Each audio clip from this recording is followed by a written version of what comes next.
Welcome to the Leverage Your Influence podcast, where we talk to amazing people about how they are leveraging their influence and impact through podcasting. Today, we're honored to have David Jackson. He is a true legend and OG in the podcasting space. He's been doing it before Apple and iPhones, and he launched his first show in 2005, and he's been a guiding voice to the entire podcasting industry. He is also the founder of the School of Podcasting, and he is a Podcast Hall of Fame inductee. We welcome today to the podcast, Mr. Dave Jackson. Oh, man, thanks for having me. Looking forward to this. Yes, sir. We're honored to have you, and we're excited about all the gems that you're going to drop today to podcasters who are either seasoned or just starting out, because we believe that you're going to help us inform us on our next pod moves. And so we're excited about this. Yeah, well, I will do my best. So listen, as a podcasting OG who's been doing this before the iPhone, before Apple, what drew you initially to podcasting? And what has kept you hooked all these years? Yeah, the big thing was there were so many things that kept coming, and I go, oh, that looks cool. I should do that. And then I would. So again, we got to go way back in, but like MySpace, I caught the trail end of MySpace. And there were a bunch of other things that had kind of come and gone. And I had been writing a blog. And back then I was teaching a lot of Microsoft Office. I worked in the corporate world. And so I was up on Microsoft front page and I'm building websites and stuff for people. And a friend of mine, I'd written a blog for musicians. And this guy said, hey, I just came back from this marketing event. And he goes, I've seen the next big thing. I go, what is it? And he goes, it's podcasting. So I go to Google, I type in podcasting. I go, wait, how do you spell that? Because the results were like 1.5 pages. And he goes, POD casting, I go, dude, I think we broke the internet. There's just nothing here about this. And so that kind of got me into it. And then I kind of pieces parted one together. And there was this, we're talking archaic software to use as like what would now be an iTunes or Apple podcast. But I uploaded a file and I saw it come down and I was like, oh, wait a minute. This is going to be global. This is not like a radio station. And so I started one. I just took what I was doing as a blog and put it out as a podcast. And it probably took about 3 weeks, but I got a voicemail from Nuremberg, Germany. And at the time I was living in my brother's basement and my brother stand behind me and I hit play and I hear this voice come out, and the guy's like, hello, Dave, this is Michael Van Laar from Nuremberg, Germany. And I just hit stop. My brother goes, did he say Germany? Yeah. And I go, he said Germany. I'm like, wait, hello, Dave. And I must have listened to that 15 times. And my brother's like, wow, that's pretty cool. And so not only did he find the show, but he liked it. And then luckily, because he was a musician, he knew how to record his voice and send it back. And that's when I just grabbed my flag. And I'm like, I hereby claim podcasting in the name of Dave. I'm like, this is my jam, because it was back then you had to be kind of a geek to do it. So you had to use some technical skills and then you could be creative as you want. And then you can kind of do whatever you want. And so that scratched about every itch I had. And then the fact I always kind of laugh if you give a teacher a podcast, he's like, oh, we can all learn from each other. And I'm going to learn about different cultures and this is going to be great. If you give a podcaster to a marketing person, they're like, ooh, think of all the stuff we can sell. Yep. And, so every person has a different way of using it. But I just was like, oh, this is, and I need to find it because somewhere in one of my first shows, it might be in the old Musicians Cooler show, I said, hey, I think podcasting is going to change the world. And over the years, it just has. And it's amazing. As I remember I did a show with Paul Colligan, Rob Walsh, who's now on Libsyn, and Gary Leland, who at the time had this really cool directory called Podcast Pickle, because, Apple didn't exist and all this other stuff. And it was called This Week in Podcasting. And I remember when Maytag, the company, decided to start a podcast. And that was like big, big news. Just the fact that anybody was going to start a podcast. And so now, like, that happens every day. There's like a new company with a podcast. But it was fun watching it. And I remember when Serial was kind of parodied on Saturday Night Live, I was like, oh, wait, this is a milestone. If there's enough people that aren't going, wait, what's a cereal? That I was like, I think we're mainstream. Yeah. So it's been a fun ride along the way. That's phenomenal. And so, from your perspective, what are some of the biggest shifts that you've seen over the past 2 decades in the podcasting industry? Yeah, well, first, kind of that, just going when Apple Podcasts, and Steve Jobs added it. Well, first he added it to iTunes, and that's when I saw the first and the only time really hockey stick growth. Like my numbers were pretty small because nobody knew what a podcast was, and they just shot straight up, and I was like, whoa, the power of Apple. Yeah. Yeah, and then when Apple added Apple Podcast as a native app, so you didn't have to install it anymore. It's like, Right. hey, and there were enough people just like, what's this purple thing do? Click, so there was that. And just as it's kind of weird because there are different like waves. Like originally it was all the geeks. People go like, why are all the, Hall of Fame people old technical dudes? Well, because we were the guys that only knew how to do it. But then there was like a wave of language people that were trying to learn different Yeah. languages. And then I'd probably say the comedians. So we had the Ricky Gervais. A lot of people forget Ricky Gervais was the first comedian that really went big. And then we had the Adam Carollas and the Mark Marons and things like that. And then this little guy named Joe Rogan eventually came along. Yep. But and then when Serial came, there was true crime, and I don't think that's gone away. It Nope. just seems like every day I turn around and there's another true crime show. So it's been fun watching that go along the way, and just the fact that I mean I've got this right here. This is a PodTrack P4 that I have one in the my closet, and I forget the brand, but it was $800.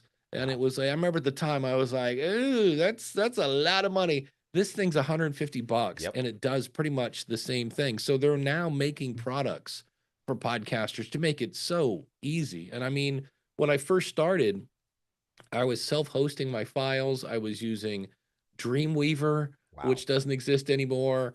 And then I finally moved to WordPress. And then when Libsyn came on board as like the first, hey, we do podcasting, I jumped on them. So along the way, it's just gotten easier and easier and easier. So it's been fun.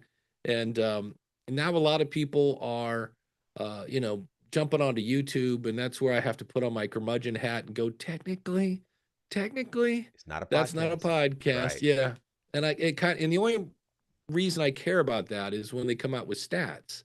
Because originally they said, yeah, we're a $2 billion advertising revenue. And then somebody said, well, wait, let's do that report again. And they included YouTube. And they're like, no, we're 7 billion. I'm like, well, which one are we? And I'm Yeah. like, so I've never quite understood why.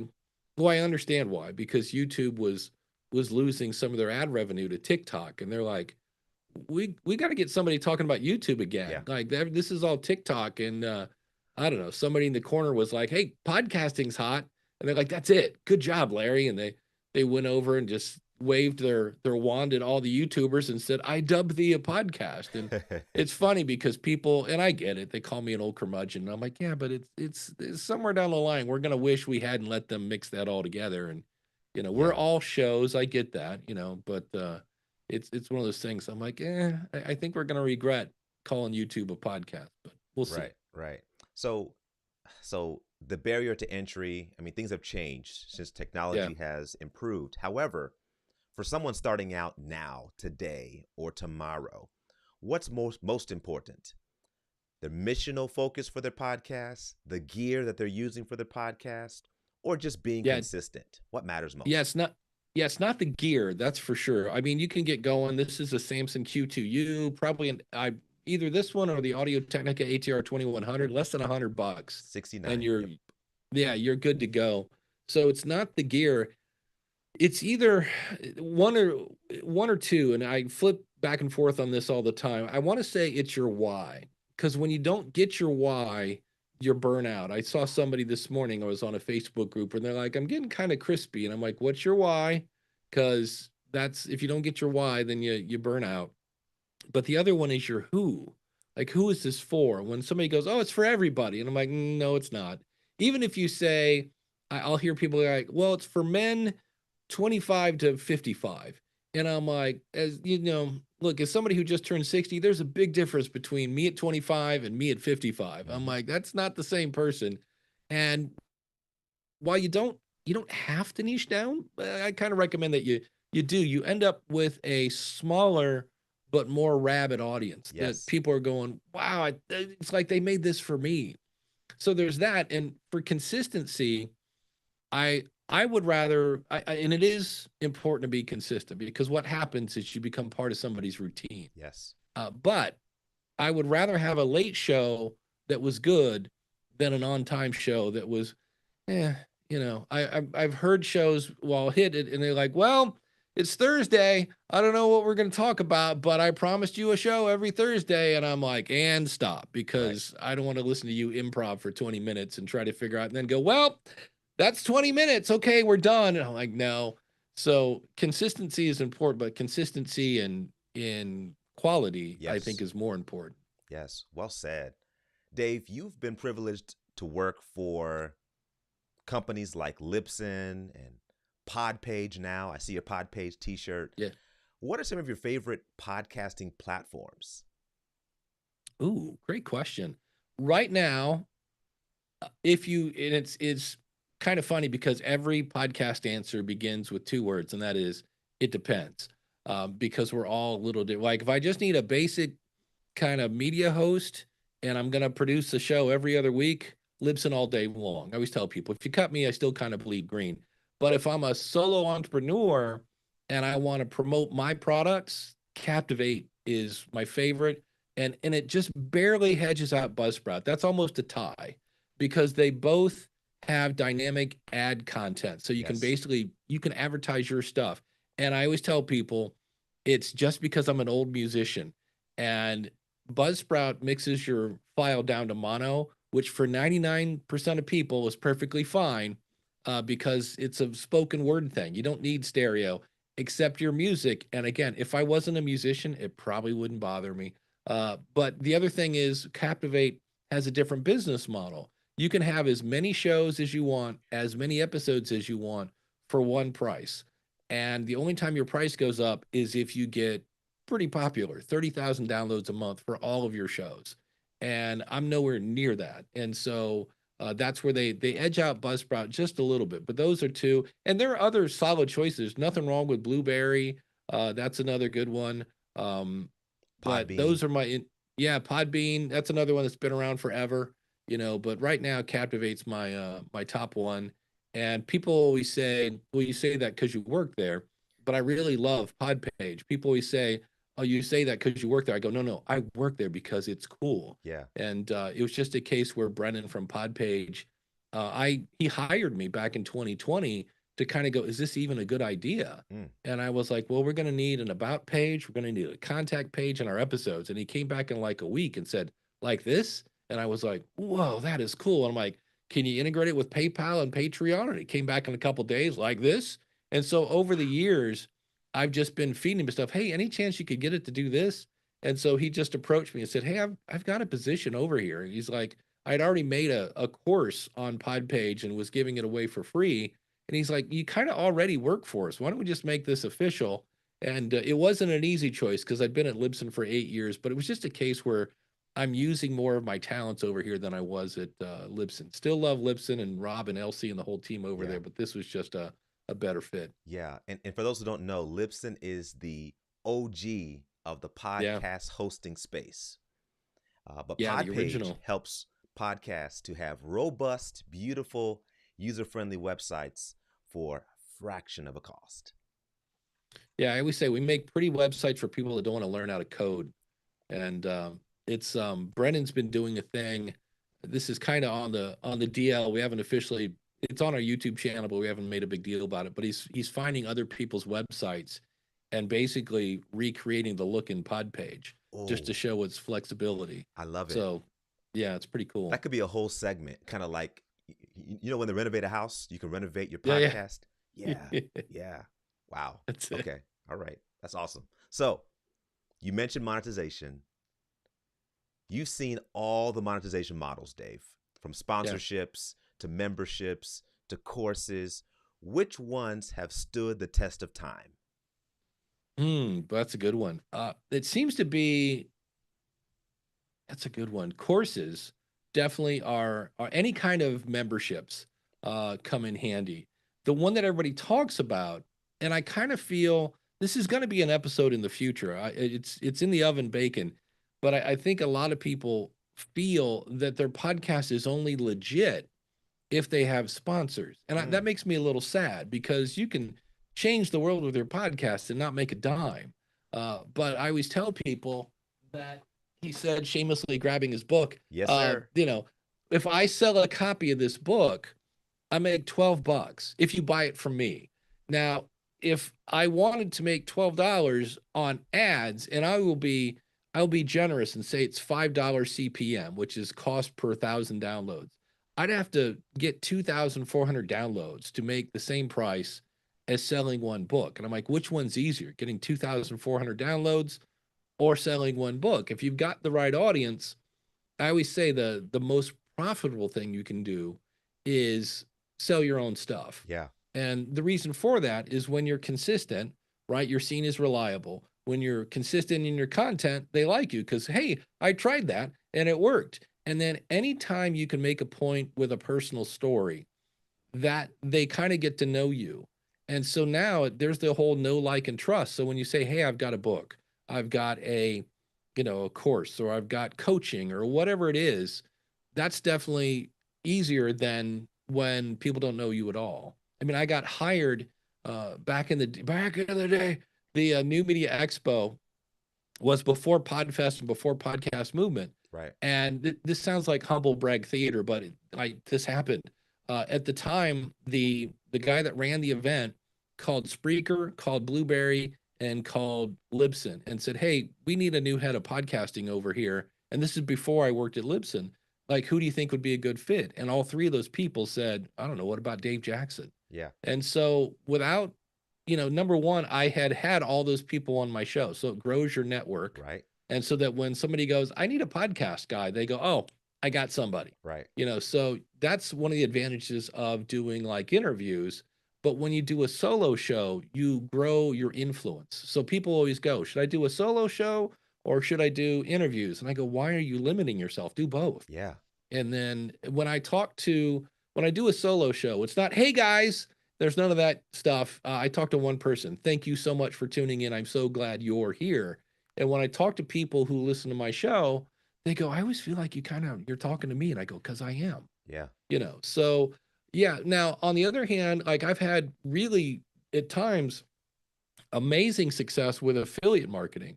There was a time when Jillian Michaels was on The Biggest Loser, and then she left and she did a radio show that she turned into a podcast. Nice. And then she went back to The Biggest Loser.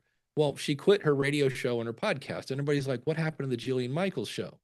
So I created one. It was the Jillian Michaels fan cast. And I would basically mildly and politely and respectfully stalk her and explain what she's been up to. And God bless that woman. She put her name on everything. Everything was an affiliate.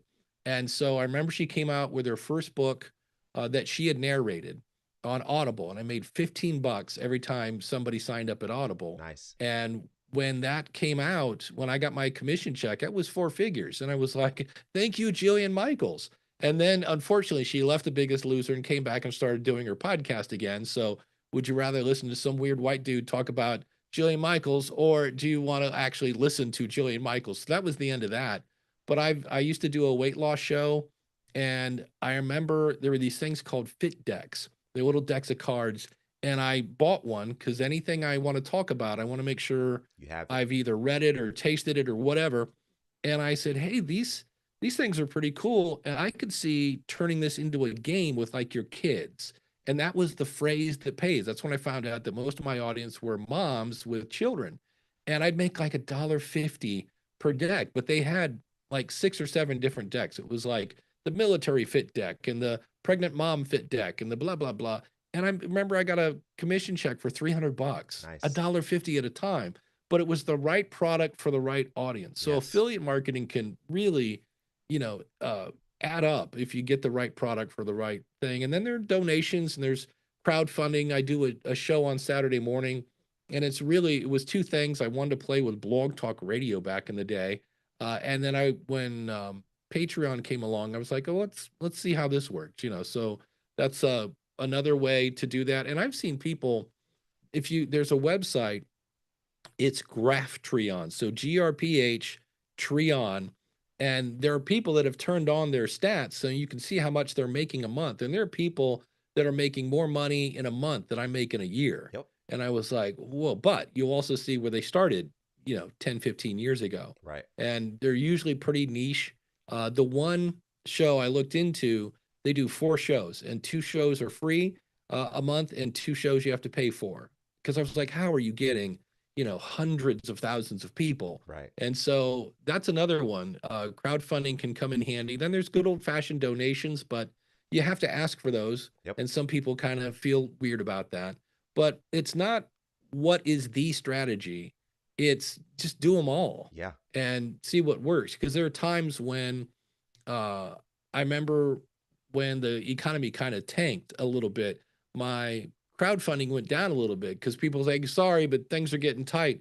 But my membership went up because people are like, hey, I'm going to start a podcast and make money. Yeah. So it's almost like a weird stock portfolio. Things go up and down, they're inverted to each other.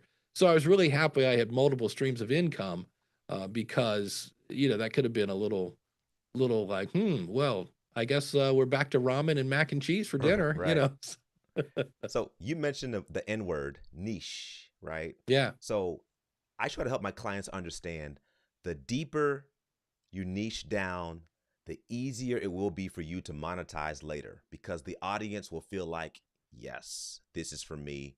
I know, like, and trust their voice, and I trust the recommendation, right? So just touch on that one more time. How important is it for podcasters to really niche down on their audience to monetize? Yeah, I always use the example. I could start a podcast and say how to be more confident. Like who doesn't want to be more confident? Okay. But that's kind of, it's a mile wide and it's an inch deep. I could say, well, what about being a more confident parent? Okay, well, we just cut out a bunch of people who don't have kids. What if I said more confident first time parent? Okay, well, and then if you can keep kind of going down and after, so what about being a more confident um, first time interracial parent? Okay, now we've got a whole different set of things we got to talk about. And those people now, and you've cut out a bunch of people, Yep. but the people that are left are like, and I want to talk about this, and I want to talk about this, and I want to talk about this. Now, if there's a product that fits that, or books or coaching or whatever it is, those people are like, yes, I can't believe you made this for me. I always kind of jokingly say, you want your audience to kind of go, did you read my diary? Like, Right. I've been really thinking about that.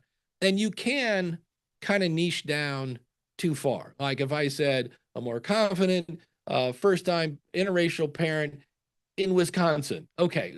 That's in, you can kind of niche yourself out of an audience, but you can always expand back out. I had a friend of mine, Lee Silverstein, did the colon cancer podcast. So number one, beautiful name because you didn't have to ask what that show was Yep. about. And he did it for years and inspired a ton of people because Lee had stage 4 colon cancer and was supposed to die in a matter of months and lived like almost a decade Wow. when he was supposed to be dead. And he inspired a lot of people, but about 5 or 6 years into it, he said, you know what? If one person in your family has cancer, everybody has cancer Wow. because it just affects the whole family. So he rebranded his show to We Have Cancer. So he was still talking colon cancer, but it was a little more about let's take care of the family too. And how are we all dealing with this? So you can always expand back out. That's kind of one of the advantages. If you start really tiny, you're like, hey, I might have niched down a little too far. You can always widen it up a little bit. Besides, if he had said, hey, we're sick, okay, now we're talking cancer. We're talking like, no, no, no. He just went up just a little bit. Yeah. Yeah.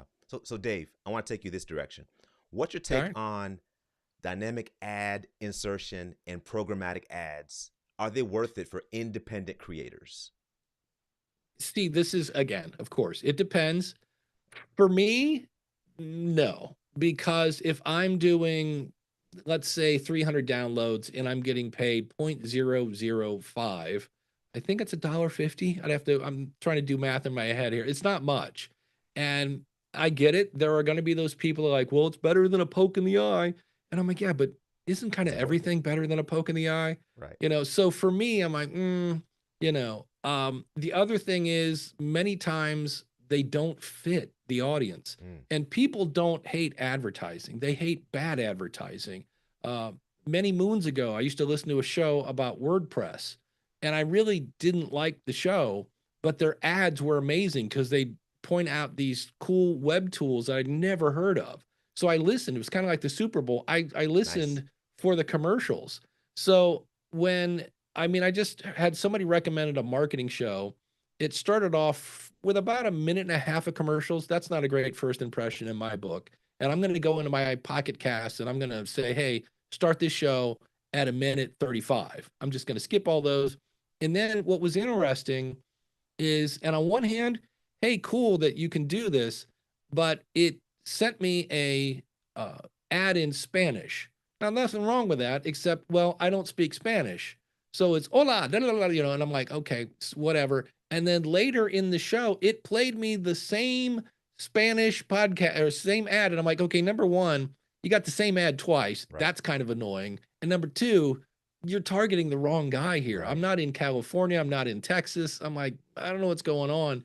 And so I watched I watch Friends on Nickelodeon sometimes at night because there's nothing else on or whatever. And they did 16 ads in their first break. 16 ads. They're all 30-second, 15-second. But I really started to feel like, are they ever coming back? Yeah. Now it was 5 minutes. That's a lot of ads. And I see people go, well, Joe Rogan does 7 minutes. I'm like, that's true. And you're not Joe Rogan, Right. and I'm like, Joe Rogan did that after he built the audience. You're trying to build your audience. You got 12 people and you're subjecting them to 7 minutes of unrelated ads. I'm like, I think I know why your show's not growing. Yeah. So it's kind of the same thing. It's an income stream.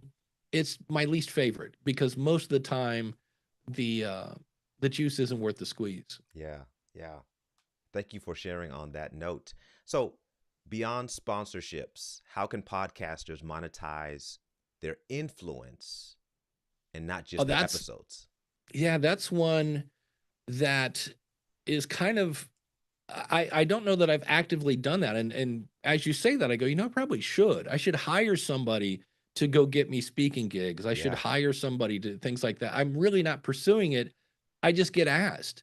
On occasion I will see somebody will say, "Oh, are you going to this event?" And I've never heard of it. Like I'm going to one in Chicago in July, and it's a podcast event for higher education. Yeah. And I was like, oh, and I went over, I was like, I never heard of this. And I saw where they were, looking for speakers. And I was like, hey, I'm Dave Jackson. I'd love to come speak.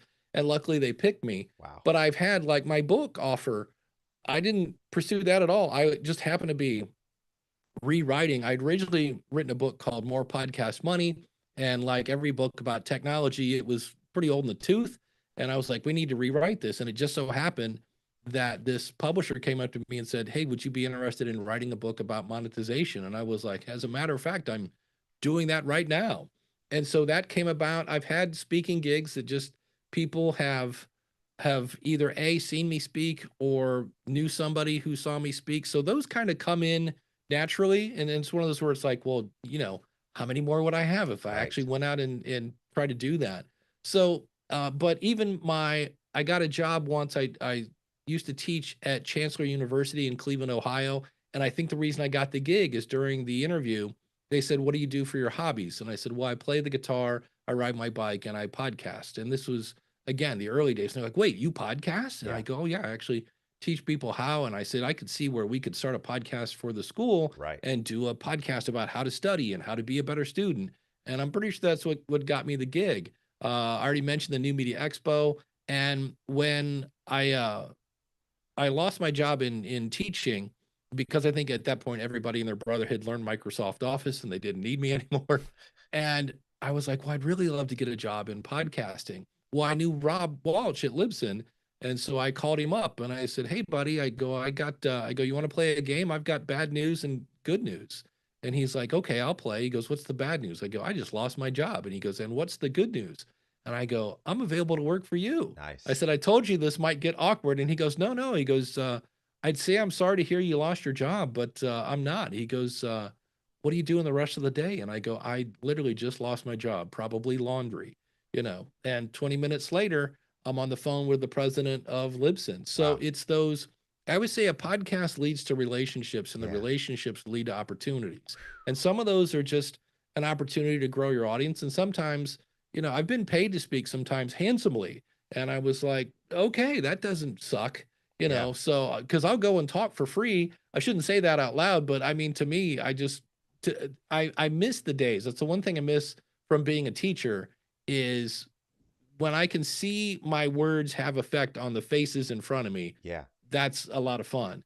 But yeah, so your reputation. In fact, the co-host of my Saturday show, Jim Collison, does a show called Home Gadget Geeks, and his daughter was in journalism, so she started a podcast. And when she went to go get a job, her podcast was kind of a resume, Yeah. and it made her stand out. So there are a lot of ways that by having that podcast, it is kind of your resume, it's your networking tool, and because there are a lot of people that if I said, "Hey, can we get on a Zoom call and let me pick your brain for 20 minutes?" They'd be like, "Get out of here, kid, you bother me." Right. But if I say, "Will you come on my podcast and let me pick your brain?" They're like, "Oh yeah, where do I sign up?" Right. So that's where it builds your network. Yeah.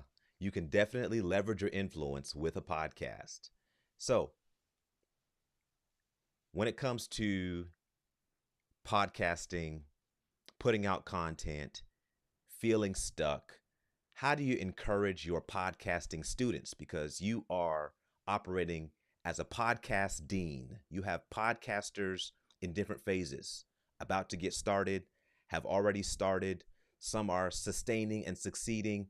How do you navigate teaching people at different levels of podcasting? Yeah, it's the one course I have different pictures and it shows like here's like a classroom with like 20 people. So when I see people go, well, I've only got, 60 downloads. I'm like, that's a hallway where I used to teach. That's Yeah. three classrooms that they're not watching Netflix, they're not listening to satellite radio, they're not playing video games, they're not watching a movie. Like there's no spam in podcasting. So there's that person. And I always tell people, and I'm so glad I did this, when you get that email that says, wow, that was a really great show. I can't believe that was so helpful. But like save that because there are going to be those days when you wake up and you're like, all right, time to do the podcast. And you're like, why am I even doing this? Right. You're going to get that little voice in your head. And then you go into that folder and you're like, oh, it's for, it's for Kim Craggy. It's for Ken Blanchard. It's for, and you can kind of go in and do that. Cause you, again, going back to, you got to know your why. Yeah. And so, but I do have pictures of like, here's a classroom, here's a small theater, here's a bigger theater, here's, an auditorium, here's 1,000 people, and again, these are people who have chosen to do that. And then it's just a matter of, how the fun part is when, okay, it's off the ground and it's growing, but it's growing slowly. Hmm. And I'm like, well, realize podcasting itself, the industry grows at about 3 to 7% a year. Yep. I go, so when you're trying to do 50% in a year, it's we kind of use the same um strategy as the movies. If you think about it, a movie spends a ton of money up front. They put the movie out and hope that they can get a bunch of people to go see it. And then the goal is those people are going to come out of the theater and tell their friends. So Right. if you look at it's an older movie, but it's a great one if you haven't seen it, called The Sixth Sense. Hmm. And everybody that sees that movie watches it at least twice because there's a fun little thing at the end that you're like, wait, what? But everybody came out of that movie and told them. Now, what was fun is that movie was almost an independent movie. It Mm. was low budget. And then you compare it to something like The Lone Ranger. And again, this is a movie from the 90s, but it had Johnny Depp at the like top of his Johnny Deppness. He was doing all the pirate movies.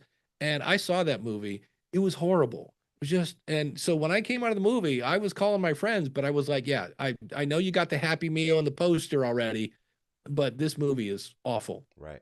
So we kind of go by that way of growing. And I always say when people go, well, I don't know what my call to action should be. I go, when you don't know what the call to action should be, it should be, hey, if you know somebody else, today we're talking about podcasting. Do you know somebody else who's thinking of starting a podcast? Could you do us a favor? Could you go to your phone and just click that share button? I go, that is always a great call to action because depending on the reports you look at, somewhere between 60 and 70% of podcasts are discovered via word of mouth. Yeah. So throw some gas on that word of mouth. And as much as we kind of go, well, yeah, I mean, the share button's always there. And I'm like, yeah, but how many YouTube videos do you watch that they go like, subscribe, and smash the bell? Well, we all know what that button does in the bottom right-hand corner. So why are they telling us? Because it reminds us. So Yeah. when in doubt, ask your audience to share. Awesome advice. Dave, tell us about your book and where we can find it. Yeah, profit from your podcast, the proven strategies to turn listeners into a livelihood. And I interviewed probably 70 different podcasters to put that together. You can find that at profitfromyourpodcast.com. Now available as an audiobook. I got a lot of flack for that, Let's that it go. came out and I ended up, and it's so funny because it's your words and I'm reading the book and I'm trying to make it sound like I'm not reading the book. And I kind of did I took a page out of Gary V because it had been, I want to say 3 years since I'd written the book by the time I did the audiobook. And I just said, look, we're going to sit down at the kitchen table here and I'm going to kind of go through this book. But there are times if I see something that is outdated because it is a book about technology, I'm just going to fly off the script, and I hope that's cool with you. And so there are some things in there that aren't in the book. So if you're more of a listener than a reader, that is available over there at profitfromyourpodcast.com. Awesome. Now I have the red copy here in my office, but I'm gonna also get the audio version as well to experience that because I believe it's so valuable and helpful and inspiring for all podcasters. Now you mentioned the School of Podcasting in passing. How can we be involved with the School of Podcasting? Where do we enroll, and what is the process like to be a student in that podcasting university? Yeah, when you can go to schoolofpodcasting.com/join, and that'll take you over. I use a tool called Heartbeat that I found years ago, and it is a community building tool. So it's kind of like Facebook, except Facebook can't, or Heartbeat won't shut me down for no apparent reason. I had a guy on a couple weeks ago, had I think he said 89,000 people in a Facebook group, and Facebook just went, nah, I don't think so, Wow. and just deleted the whole thing. And they're like, he's like, can I appeal that? And they're like, nope. And I was like, wow, that's why I don't. I have a Facebook group, but it's only there because I have people who will not leave Facebook. And I'm like, okay. So you've got as soon as you sign up, you come right into the community, you introduce yourself, and we're all like, hey, so glad you're here. But you've got the courses there, and then just a bunch of I mean, we've got everything from marriage counselors to retired pastors to accountants to comic writers. It's a whole slew of people, and we're all focused on the same thing. How can we all make the best content to positively both affect us and our audience? And like right now, my buddy Ralph Estep is getting ready to launch a book. And about every day you walk in, and he's got another two covers for us to vote on. Which one do you like, red or blue?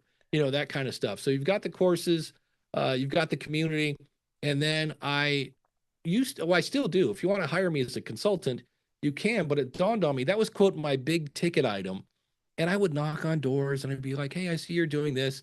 Do you need help with your podcast? And eventually I would get someone to hire me. They'd buy an hour of my time. I would answer all their questions and I would never see them again. Well, I started doing this with everything I do. I use a tool called Clockify. And when I'd be like, all right, I'm going to go knock on some doors, I'd start Clockify and then, I'd stop it. And then it turned out that my quote big ticket item, when I actually saw how much time I took, because I'd answer a couple questions for free, I'm trying to get them to really, and in the end, I'm like, wait, this is not a big ticket item. And I'm like, it's a bummer because I love to coach people. Yeah. It's my background. So I said, wait a minute, let's raise the price of the School of Podcasting a little bit. And let's just give unlimited coaching Nice. to people inside. And one of the reasons I did that is I looked at my competition and they were all married with kids. And I went, what do they not have that I do? And I go, time. I have Yes. no, and I was like, and I love to coach. And so I started doing that, and it's fun. I found an app that we can definitely set up a Zoom meeting. I had one over the weekend, and it was funny because we had to cancel it because I didn't have any power. But it's pretty much, here's my schedule. Here's when I'm available. If you see that it's Wednesday and you want to do Wednesday, like pick it. But I also have right now a client in Thailand, and she's like, I don't really feel like getting up at 4 a.m. to do a Zoom call. And so I have an app that you can send me audio, video, screen share if you want to, or just a text message. Nice. And so I have a lot of people every day that there's like, hey, I got a quick question. And so we'll do coaching on the app depending on what they want to do. Some people love Zoom, and I'm like, short of smoke signals, whatever you need, I will do. Yeah. And so, and what I found is I still do the occasional coaching call, but because I'm now getting a stronger relationship with the students, they're staying longer. Yeah. So in the end, I'm actually making more money than I was when I was doing these big coaching calls. Yeah. And again, the relationship. So it is a case when somebody goes, hey, like, how'd you learn how to podcast? They're like, oh, you go to talk to my buddy Dave. So that's something I just started doing about a year and a half ago. That is awesome. I always say that one of the greatest things about podcasting is the relationships that you make. And it's a wonderful way to connect with people. And I am so inspired by your journey, David. And thank you so much for sharing your story, your expertise, and for just pouring out all the gems on this particular episode. So, from your perspective, the next 10, 20, 30 years, where do you see podcasting going? Oh, it's going to be fun because the people with big budgets, in my opinion, are trying to ruin podcasting. Ooh, They're trying to take it and turn it into radio, where they just cram because the price of advertising is actually coming down. And I go, this is where being old kind of helps. I remember the days when not everybody had a website, and if you did, you could make some bank with banner ads. mm, And there were people like, man, this internet thing is great. And then making a website got easier and easier and easier. And all of a sudden, where it used to be, you had to pay people top dollar because you were one of the few people with a website. Now they could go, we want to pay you lower. And people go, I'm not taking that. You used to pay me this. And they'd go to somebody else who just started their website and go, we're going to pay you this. And they're like, we'll take it. So it's a race to the bottom mm, as now more and more tools are available to where you can put ads in it. And I know people that are making a living just from ads, and they've all either added another episode where it used to be Monday through Friday. Now they do the special Saturday show. Why? Because I'm not getting paid as much, yeah, and I got to have something to put ads in. Or they just straight up add more ads to their show, which is starting to ruin the experience. yeah, And I always tell people radio is 30% ads. If you download the Dave Ramsey show, you will see where his first hour is 32 minutes because the rest is advertising. And yeah, I'm like, we don't, I mean, one of the reasons why podcasting took off is because it wasn't radio. We all weren't talking like this. Hey, everybody, and it wasn't chock full of ads. And I go, let's not turn it into radio. yeah, And so there are going to be people, because I mean, here's the worst case scenario. If we end up with Spotify and YouTube as the only two options, we're and then doomed. you say booger and you get kicked off of YouTube and there's no place to go, you're going to wish you hadn't, kind of, oh, who needs RSS feed? We do. We Yeah, need RSS feeds. yeah, That's the openness, and that keeps us in power. Because I remember as a musician that we had recorded like a demo CD and we wanted to put it in stores. And they're like, who are you? Like, are you on a record label? Like, no. So that was, you couldn't get places. And so podcasting is like, hey, you can be global, yeah, because you've got that feed. So I think it's going to be interesting. I keep telling, anytime I see stuff, I'm like, hey, here's some news. These are the people you want to get in bed with. These are the people you want to trust. right.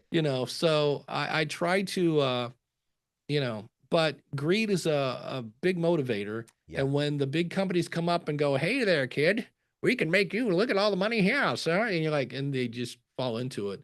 I remember once I got into an argument with a guy from Podcast One at the new media show. And like it was like junior high, like people actually surrounded us in a circle to watch it go down. And because I was like, why don't you just charge more for your ad? Because you've got this great relationship. We've already proven that podcast ads work. Why not just charge more and have less? And he at the end, he kind of put his arm around me. He goes, we need to talk. And I just felt like, this is one of those where if it was a movie, there'd be like a tail and a pitchfork coming out right. of his yeah, I was like, this guy's gonna try to, but yeah. So I always tell people just if you're a fan of HBO and whatever it was, Game of Thrones, were the ones like, hold the door, Yeah, hold the door. And I'm like, hold your price. Right. Don't take the lower price. Like, we're going to ruin it if we keep just taking peanuts. So Yeah. I think Yeah. that's where Yeah. we're going. I hope that's not where we go. I think it'll always be great and it'll grow. But for the bigger shows, there's going to be a lot of that going on. Yeah. It seems like right now a lot of folks are going heavy onto the video side of podcasting, and they're saying, well, if you don't have a video component, it's not a real podcast. The reality is video builds engagement, but audio builds intimacy. And do you believe that even with AI and artificial voices, that audio podcasting will be here forever? Or do you think it may evolve? Yeah, in the same way that they thought the VCR was going to kill the movie industry, it didn't. And I think what's going to come through and it's going to stick out like a sore thumb is authentic voices. Yeah. Like I was on YouTube and I forget what I was looking for and I hit play and the voice came on and it was so obviously AI and I was like, okay, next. And then I went to the next one and it was another AI generate and it's just pictures from Amazon that they're zooming in on. And I was like, you know what? On one hand, it's annoying because I'm trying to get some helpful information and none of this is helpful. But when you finally see somebody that's holding the product going, hey, I tried this today, Yes. you're like, oh, there we go. There's a person. So as much as I hate all the, the AI stuff, I was on a call this week. It was kind of a mastermind thing. And in a nutshell, people were kind of saying, I want AI to do everything. Mm, Like I wanted to generate the topics and then I wanted to write the script and then I want the AI voice to do it. I'm like, look, if you don't want to do a podcast, don't do a podcast. You right. know what I mean? It's like I want to do a podcast, but I don't want to do any of the work. And of course, they want to make, millions of dollars. And I Right. was just like, so when I hear those people, and they're going to do that, they're going to make the, automated, there are already thousands of people Yep. doing this AI stuff. And I'm like, well, go ahead, because you're just going to make me sound that much better. I don't really view those people as competition. So, yeah, but no, I don't think audio is going to go away. It's, the when I did a talk at Podcast Movement Evolutions on the YouTube stage, which was somewhat awkward, but I did some research. And if you look at audience size per active creator, audio outperforms YouTube, even though there's billions of people over there. But in terms of audience size, 15-1. Yep. And I can't watch your video while I'm in the car or washing dishes or walking the dog. So I always tell people, keep in mind when they say everybody says I need to be on video, I go, there's a name for that, everyone, and it's YouTube. And Yep. of course YouTube wants you to do video. So I'm not anti-video. It saddens me when somebody comes up and says, hey, I'm thinking of doing a podcast, could you help? And I'll be like, sure. And they'll tell me the idea. And I'm like, that is brilliant. I can't wait. And they're like, why? How long you've been sitting on this idea? And they're like, oh, about 2 years. And I'm like, well, what stopped you? And they're like, oh, I don't want to do video. And I'm like, well, you don't have to do video. And they go, I don't have to do video. And I go, no, not every book needs to be a movie. You don't have Right. to do video. And they're like, oh, because everybody said I had to do video. And I go, well, everybody is YouTube. And I go, and if you have the desire and the budget and the time, oh, by all means, do YouTube. You'd be stupid not to. But if you don't have the time or the budget or the desire, just do audio. There are Yeah. plenty of podcasts that are just crushing it and they're audio only. Yeah. Yeah. Man. Dave, thank you so much for sharing on the Leverage Your Influence podcast. For those who have benefited from all of this pod knowledge and all the pod gems, be sure to share this podcast with a friend. Dave, please let them know where to connect with you beyond this moment. Yeah, you can find me over at schoolofpodcasting.com. And if that's not enough, I do have a site that has like everything I do. That's a little overwhelming, but you can find that at powerofpodcasting.com. Awesome. Thank you so much, Dave. Before you go, give one last word of inspiration. If you could speak to 1 million podcasters right now on a stage, what would you say? Yes, people will listen to you. I know you think you're weird. I know you think you're different because nobody in your little circle is like you. But guess what? There are a lot of people just like you that are thinking they're outside and on the outside looking in, and they just don't know you exist. You don't know they exist. But if you actually put yourself out there, somebody's going to go, wow, that person's just like me. And then there'll be more of them. I just listened to a show where Howie Mandel has OCD. So he's kind of, now we just call him a germaphobe, but he had OCD, and he accidentally announced this on the Howard Stern show, and it went out to everyone. Yeah. He thought they were off the air. And he said when he went outside, he was like, my career is over. My children are going to get teased in school. I'm such a freak. I'm so weird. And somebody said, hey, are you Howie Mandel? And he said, yeah. And he said, the guy said two words that changed his life. And he just said, me too. Yeah. Yeah. And so, get out there, put yourself out there. It's a joke, but it's not a joke, because two things are going to happen. Either you'll start a great podcast, or you'll have a great story about the time when you try to start a podcast. And either one is beneficial. Yeah. Yeah. You never lose, you only learn. That's it. Absolutely. Awesome. Thank you so much, Dave, for being a guest on Leverage Your Influence podcast. And we pray that you all have a wonderful, wonderful rest of the week. Take care. Till next time.